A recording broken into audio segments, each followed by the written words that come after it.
reality for literally hundreds of years. And still in some areas is. NIMBY, not in my backyard. Is that the reason? All possible. Next little media selection that I'm going to recommend for you guys is going to be Tommy Chong by Blue Scholars. Funny enough, I found the song after I made this presentation last year, and the song is basically my presentation, so you really should listen to it. It's pretty funny.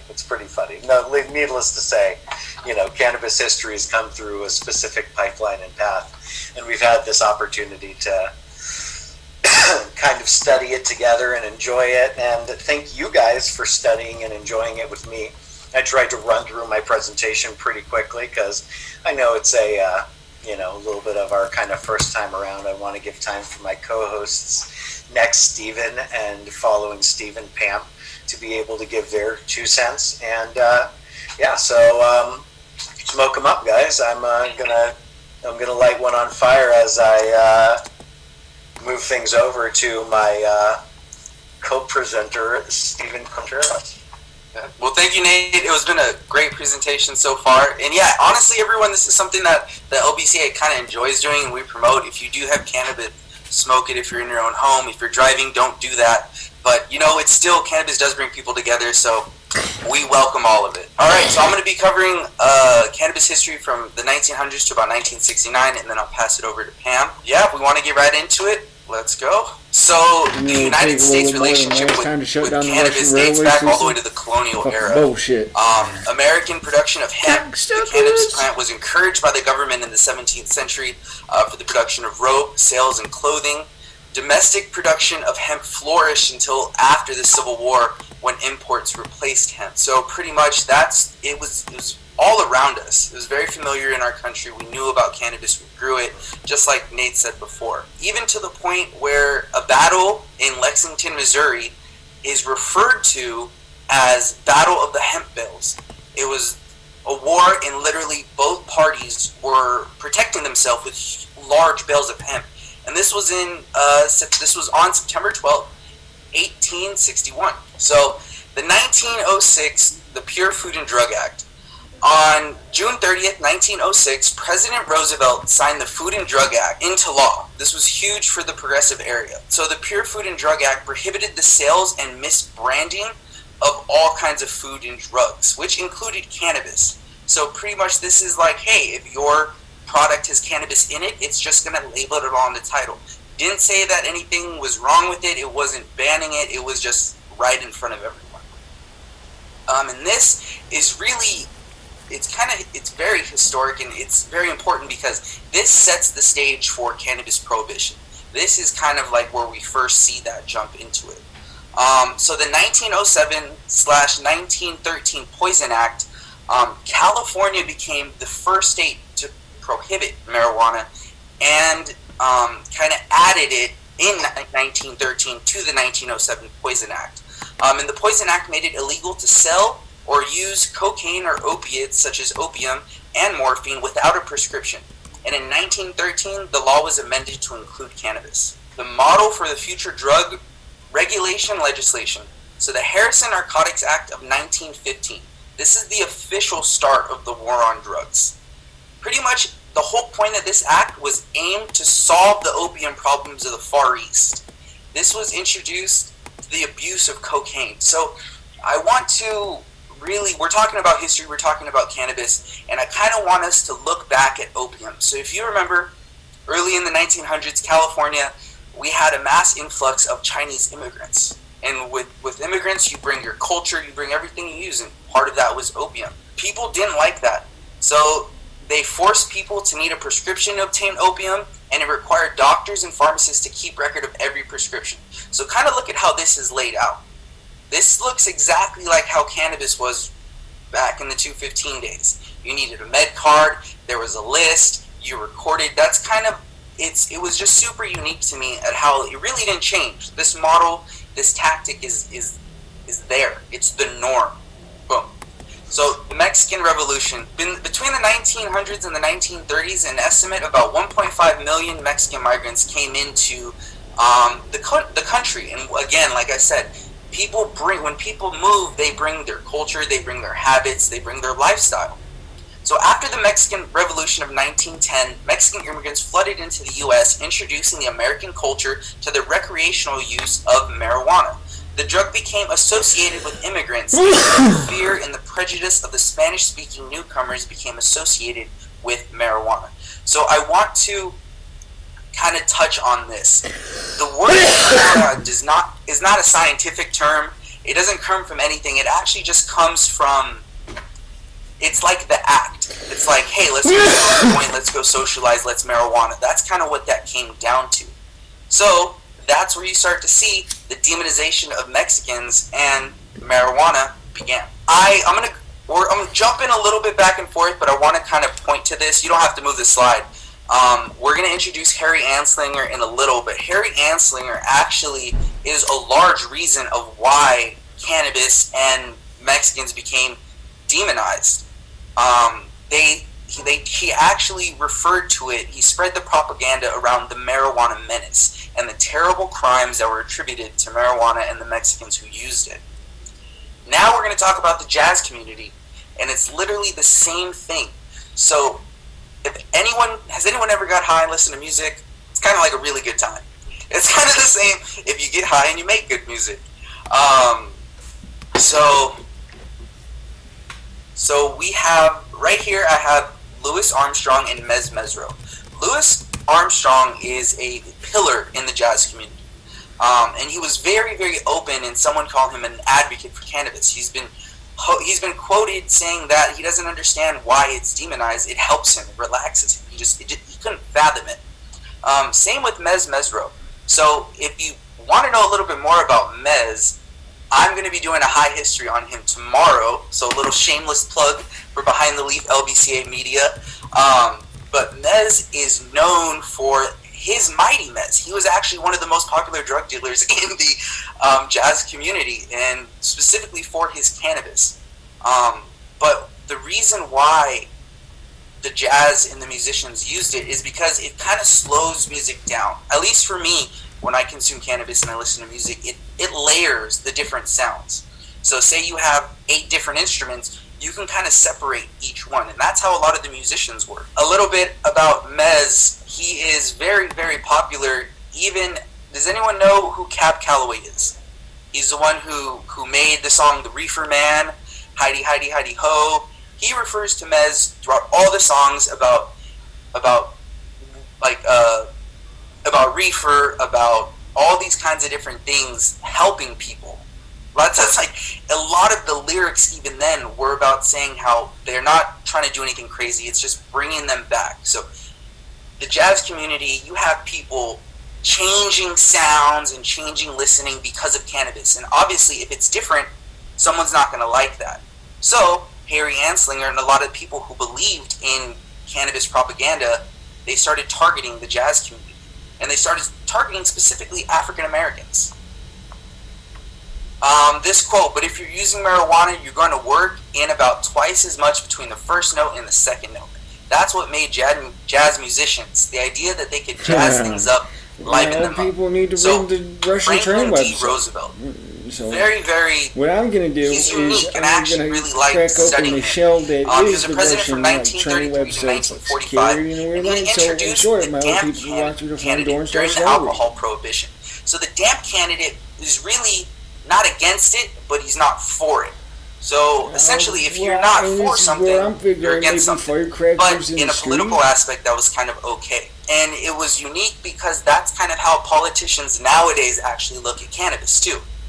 They're not going to say they're for it. They're not going to say they're against it. They kind of just let it slide. I don't know about y'all, but I mean, I'd be pretty not pissed let if I it heard slide, my but they don't bands do outside anything my train station. to propel it or prevent it. Roosevelt's administration actually promoted the Marijuana Tax Act and signed that into law in 1937. Those who first spread its use were musicians. They brought the habit northward with the surge of hot music demanding players of exceptional ability, especially in improvisation. Along the Mexican border and South Seaport cities, it had long been known that the drug has strangely exhilarating effect upon the musical sensibility. The musicians who uses it find that the musical beat seemingly comes to him quite slowly, thus allowing him to interpolate and improvise notes comparative ease. He does not realize that he is tapping the keys with a furious speed impossible for one in a normal state. That is a quote by Harry Anslinger. Throw that out. So the Federal Bureau of Narcotics, the FBN. The FBN was founded in 1930 by the Department of Treasury. Pretty much it was the DEA back in the day. And the head commissioner was Harry J. Anslinger, known as the godfather of the cannabis prohibition, and I'd say the originator of fake news, the propaganda. Harry Anslinger, he led the prohibition effort and is credited to saying that there are over, so these are quotes, there are 100,000 total marijuana smokers in the U.S., and most are Negroes, Hispanics, Filipinos, and entertainers. Their satanic music, jazz, swing results from marijuana usage. The marijuana causes white women to seek sexual relations with Negroes, entertainers, and others. So these are like quotes, from a federal employee, for a person who works for the government, and these are being thrown out all throughout propaganda. So Harry Anslinger, before he was appointed commissioner to the FBN, was actually leading the prohibition on alcohol. He failed. So as soon as he failed, they said, oh, here you go, we're going to slide you another little position, take on this, and that's when he went full force with cannabis prohibition. Let me catch up with my notes right here. So I'm not going to read all of these, but if you want, you can read through some of these. And again, these are all quoted by Harry Anslinger. You can go to the next slide. There's a few more. These primary reasons outlawed marijuana, its effects on the degenerate races. The hideous monster Frankenstein came face to face with marijuana. He would drop dead of fright. I also kind of want to remind people that in this time, if the government said something, it was word. Like, the people believed it.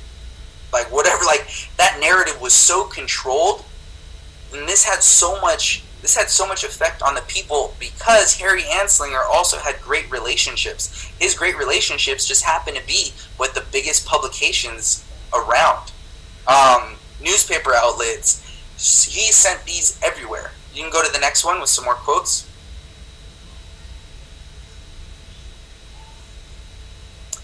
Marijuana leads to pacifism and communist brainwashing. I don't think that there's such a thing as not being able to cure an addict. Marijuana addicts must go to federal narcotic farm. So again, these are like, this is what people are believing. These are what the government is telling its people, and it's wild. But this is the history, and this is why it's probably my favorite thing to study, because it's just, you can't deny these facts. And these are what I look at as like ammo to people who, I don't want to say ammo, but when people come up to you and they counter cannabis or the use or the medicinal purposes with propaganda, you pull this up and you're just like, oh, you want to listen to the guy who's probably one of the most racist documented people in the government? All right, whatever. You want to believe that, you do that. You know, I think it is worth mentioning, if I may, and sorry to cut in, but no, you're good. Number 14 right here, addict pays anywhere from 10 to 25 cents per cigarette, but illicit traffic, the bulk price would be around $20 per pound. You know, in my head, I'm like reading through these, and I'm just wondering where they went from saying that it was going to be $20 per pound to less than 100 years later. Them going like with a street value of $10 million and shit like that. You know what I mean? Yeah. And somebody made some very big jumps at one point or another. So, the second father of the war of cannabis was William Randolph Hearst. Randolph Hearst, second father of the war on cannabis, was the owner of Publishing and Timber Empire, newspapers and magazine and companies. If you want to look back at what we said, hemp and cannabis was used for everything. Raw materials, rope, sales, all of it. So when Lamont DuPont, he had a specific stake, him and Randolph Hearst, of getting rid of hemp because it was a direct competitor. It was a direct competitor to the timber industry, and it was a direct competitor to nylon. So, again, cannabis prohibition. Is it about racism? Is it about control? Is it about not in my backyard? Is it about money? Again, nothing about the negative or health risk. But we want to hop into the next slide, brother. These are the three men. Lamont DuPont, Harry Anslinger, and William Randolph Hearst. We can keep going. Does anyone have any questions so far? No, we're good. We're good. Reefer Madness. So I highly recommend everyone watching this, even if it's just for fun or even just for shits and giggles if you haven't, because this is a movie that was put out in 1936 that did demonize and push cannabis prohibition and cannabis users. It says everything that Harry Anslinger said, he really kind of just put that in his movie, and Reefer Madness was actually supported and financed by the United States government. So remember, anything that the government says, people believed. We didn't stop distrusting our government until about 60, 70 years ago. Maybe a little bit more, but this is what people believed. So I'm actually going to put the link right here in the chat, and check it out if you guys want. That one's in color, because I enjoy color. No. Alright, next slide. And thank you everyone for sticking around. So the Marijuana Tax Act, drafted by Harry Anslinger to levy taxes for the sale of cannabis, hemp, or marijuana. This was the remedy for the evil marijuana. Remember back just about 20 years before this, when they tried to be the remedy for opium and cocaine? Just wanted to put that there. So violation of any procedure can be fined up to $2,000 and 5-year imprisonment. So every person who sells, deals, dispenses, or gives away marijuana must register with the IRS. It is illegal to transfer marijuana except pursuant to a written order form. The form must have a name and address of both buyer and seller and the amount of marijuana being purchased. So this right here, if you use it, if you grow it, if you sell it, if you transport it, if you manufacture it, you had to say, here, government, this is what I do. But this goes directly against the Fifth Amendment. Directly against imprisoning yourself. So this really sealed everything back in 1937, and this ultimately ended up with cannabis leaving pharmacopoeia in the United States. So before I hop into LaGuardia, I want to kind of touch on something. It's not in the slides, but in the 1940s, right during the Marijuana Tax Act, the United States during World War II actually started a campaign called Hemp for Victory. During World War II, imports of hemp and other... Sorry, why is it like this? Okay. The imports of hemp and other materials crucial for producing marine cordage, parachutes, and other military necessities become scarce.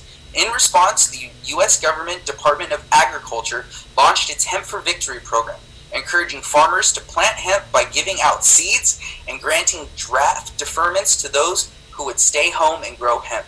By 1943, American farmers registered in the Hemp for Victory harvested over 375,000 acres of hemp. I just wanted to show you guys the contradiction right there. But it's interesting. So, the 1944 LaGuardia Report. In 1938, New York City Mayor LaGuardia partnered with the New York Academy of Medicine. He pretty much saw all this propaganda that Harry Anslinger was just dishing out and pushing out.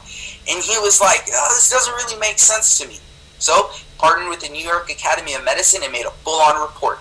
The whole report concluded that many of the claims directly from Anslinger about the dangers of marijuana were extremely exaggerated and untrue. The report was debunked for not being scientific enough. That's what the government said. They got this report, and they said, not scientific enough. Even though you're an Academy of Medicine, we're just going to throw this away.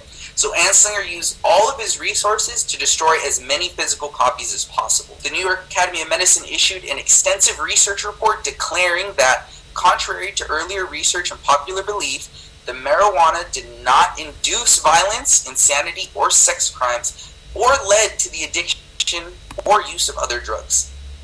So you can find that actually on the internet. You do a simple Google report or Google search and it'll pop right on up. It's really interesting. So the Boggs Act. The Boggs Act of 1951, introduced by Hale Boggs, a representative in the House from Louisiana. This established mandatory minimums, prison sentences for drug crimes. The minimum was 2 to 5 year sentence for a first-time offense. So in 1951, Congress passed the Boggs Act, which increased penalties for all drug violators. For the first time in federal drug legislation, marijuana and the narcotic drugs were lumped together. So this is very, very big. The Act provided uniform penalties for narcotic drug imports and exports. The states followed the federal lead, so as soon as this federal act was put into place, the states went right behind it, escalating penalties further. Eventually, marijuana possession carried a minimum of 2 to 10 years with a fine of up to $20,000. $20,000 in 1951. Might be behind Boom. that. Ridiculous. So the Narcotics Control Act of 1956. Congress decided to include marijuana in the Narcotics Control Act of 1956. It's created stricter mandatory, and like I just said, for the first time, marijuana was lumped together with a minimum of 2 to 10 year sentence and up to $20,000. Dr. Raphael Meshulam. Please, everyone, do some research. This guy, my head, y'all are shutting me down. He's a pioneer. I'm being so in financially harangued 1964, alongside my Dr. entire Raphael fucking Meshulam, family since the professor 90s by of the medicinal Russians. chemistry at the University of Jerusalem, was the first person to identify delta-9 tetrahydrocannabinol, My cousin, THC, the only reason I as used my a cousin, my psychoactive dickhead component cousin in Anthony cannabis. over at Was also Wimbledon the zone, first he'd be a person fuck to up and a failure, and the synthesize Russians THC. could use that to their advantage So and shit thank all you over my everyone family for down the listening. line. You've got it. I'm sorry if I was a little scatterbrained, US government, but if anyone has fuck any you. questions, please let me know. Like, because And I'm gonna pass it off. They to Pam. neurologically reinforce Alright. that my cousin Anthony be a dickhead. Alright guys, thanks very much, both of you. Okay, Hey. so I'm actually, this presentation, we're kind of narrowing like a funnel. So Nate started off like very wide and general on ancient history and global, and then took us down into United States, and then Stephen really dug deep into our prohibition, and then I'm going to take us a little further into our prohibition, and then bring us right down to Long Beach history of cannabis. So I'm going to start with Nixon's. So President Nixon, from 1969 to 1973, he really kicked off what I call the like in-your-face war on drugs. So this is like where it starts the era of all the stuff that you probably heard about, like the drug-free ads, like we'll come up on that, and the really, really in-your-face war on drugs. So a little bit of what he did.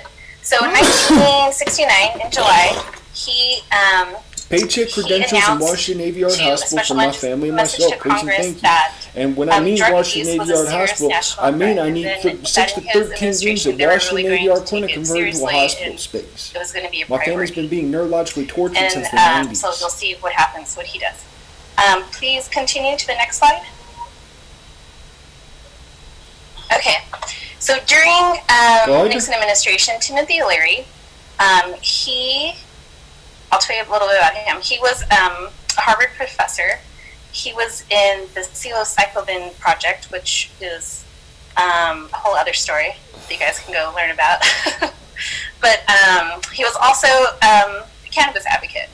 So he was on vacation in Mexico with his family, and his 19-year-old teenage daughter had cannabis on possession of her.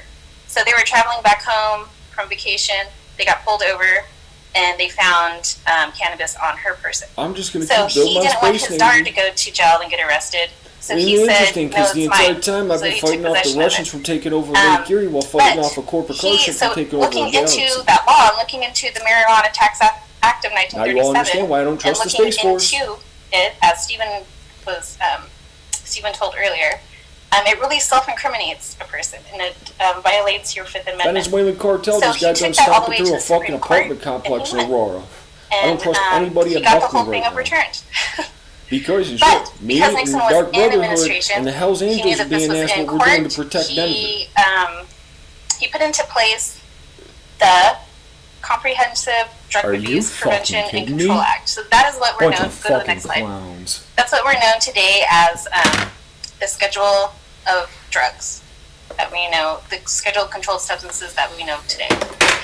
So while Leary was in court, the Nixon administration was putting this together because they knew that was the error in the Marijuana Tax Act in 1937, was that it violated your Fifth Amendment. So in 1970, Nixon put this into place, and it put cannabis with heroin, which we know now that that's just not true, that it has no medicinal purposes. Because those are all the women in the deep state. They got their hands on brain-to-brain communications technology to see what white. So that's in 1971. He signed it into effect. Like the LaGuardia Report of 1944, the Schaefer Report of 1974 also studied the consequences of marijuana and the impact on communities. And it did the same thing. It definitely debunked everything that the Marijuana Tax Act put into place, and also everything that Nixon administration put into place with the Controlled Substance Act. But again, just like the LaGuardia Act, the government said it wasn't scientific enough. Shut the fuck up, Spades. Again, like twice, like really? The same report had the same findings, and they just threw it out once again. But you can find this. You can find both of those online, actually. You can find the LaGuardia Report and the Schaefer Report. And because the Schaefer Report was in 1974, it's a lot more detailed. Okay, so this is very interesting. So this guy, John Ehrlichman, he was in the Nixon administration. And if you remember, the Nixon administration was also, had the Watergate scandal. That's what got Nixon outed, right? So this guy was take the bus. He was his policy chief, so he was like his right-hand man. So I would definitely go to this article when you have time and read it. Because it was put out in Harper's magazine, it's very much discredited, this that sucks. This interview with Ehrlichman.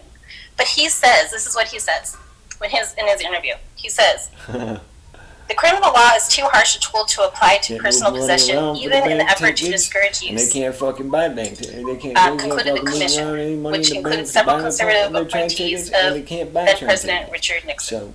It implies an overwhelming indictment of the behavior which we believe is not appropriate. The actual and potential harm of use of the drug is not great enough to justify intrusion by the criminal law into private behavior, a step which our society takes only with the greatest reluctance. John Ehrlichman. Okay, he says this. You understand what I'm saying? She has no idea. We knew we couldn't make it illegal to be either against the war or black. So he was saying that Nixon couldn't say that they can't make marijuana illegal because of people against the war, pretty much the hippies, or for black people. Because again, just like in the 1930s when they started all of this, you can't ban people. But you can ban what people do. And that will just prosecute people even further. So he continues. But by getting the public to associate the hippies with marijuana and blacks with heroin, and then criminalizing both heavily, we could disrupt those communities. He said, we could arrest their leaders, raid their homes, break up their meetings, and vilify them night after night on the evening news. Didn't you know that we were lying about the drugs? Of course we did. Yes, I'm excited for the Pop Smoke moment. So, very good, that's a very good article to go read. Under the Nixon administration, the DEA also forms in 1973. This is what we know now. And so it kind of combined a couple things under the government, but it's pretty much the DEA enforcement agency that we know of today. It's so cross-threaded, but hey, it still sticks. Fuck it. It's in there even better. But also during this time, our advocacy started. So we did have some advocacy, like during the 60s, with people going back to natural medicines. But it wasn't until 1970 when we had Nixon put in the Controlled Substance Act in place that people really knew about cannabis, thought that was just ridiculous, because it is ridiculous. So that's where we have groups like Normal Back come in. Okay, next slide. And then we start seeing different bills being introduced. Like in 1972, right here in California, we had Proposition 19. And that actually, had 33% of people for cannabis, and that was in 1972, when it was still very much frowned upon, except for our hippie parents, of course. And in 1975, we had SB 95, and this was actually the first time that we had decriminalized possession, which was awesome. So, yay 70s. Okay, next slide. President Carter is in between here. He's in between Nixon and there's another guy, too, Ford, but we talk about Carter. So Carter was in the later 70s, and he has a quote somewhere on YouTube, and he actually tells Congress, he said that he urged the states to end their own criminal penalties for possession of a small amount of the drug, generally defined as 1 ounce or less. He said if it were up to him, he would leave it up to the states to enact or repeal their own laws. And he supported legislation pending in Congress that would impose federal civil penalties rather than criminal penalties. And that was in the late 70s. But, people always told Carter just to shh. So, and there's the other thing, the slides in the GEC position, so all the chunky Asian came, and that's where we had the heavy in-your-face war on drugs, just say no, with the Reagans. This is very interesting too. So, Nancy Reagan, she launched the Just Say No campaign, and then the 1986 Drug Abuse Act came into play, and that introduced really long maximum sentences. So not even the very heavy fines of $20,000, but it also introduced huge maximum long decade sentences for possession, which is really ridiculous. Okay, so next slide. So then this is just kind of some dates. So DARE. So this is a very interesting. So the whole DARE campaign. So that started actually by the LAPD. It's a very good fact to know. It started by the LAPD, the Los Angeles Police Department, and it disseminated nationally, and it really, really took off. If anybody on here ever went to school in the 80s, I did, and it was very much in your face. Okay, so the next slide I have on here, I don't think it has any of these links, but one of the guys will put it in the chat. So there's a couple links in here for the ads that I watched when I was a kid, pretty much on Saturday morning cartoons. And then there's one at the end that's actually, so one on the very last one, I guess, on the right bottom. That one is actually filmed in Long Beach, and that was the most current anti-drug ad. And it doesn't really say anything. It's just 2 teenagers walking around 4th Street, basically, probably vintage shopping. But the other ones, the other 3, are totally from pretty much my teenage years in childhood, and that's what we used to watch about drugs. Instead of actually having a conversation with us and facts about drugs, they just put these kind of fear-mongering into place, which we found out in public health just does not work. Okay, so next slide. The next slide is also a link that the guys will put in the chat. But this was from 2018. So this was a California illegal cannabis ad. But California pulled it just before it went out because it was too advocating. And when you watch it, you'll be like, what? Because it totally is all these people are on pretty much, saying all the benefits of cannabis. This guy is probably, I think he says oh, I use it to calm my anxiety, and there's somebody who's I use it for inflammation, and so they just pulled it, so it's never even been shown. But go watch it. There is a link. You can watch it. It's really awesome. Okay, next slide is also something to watch. MIT equals AC squared.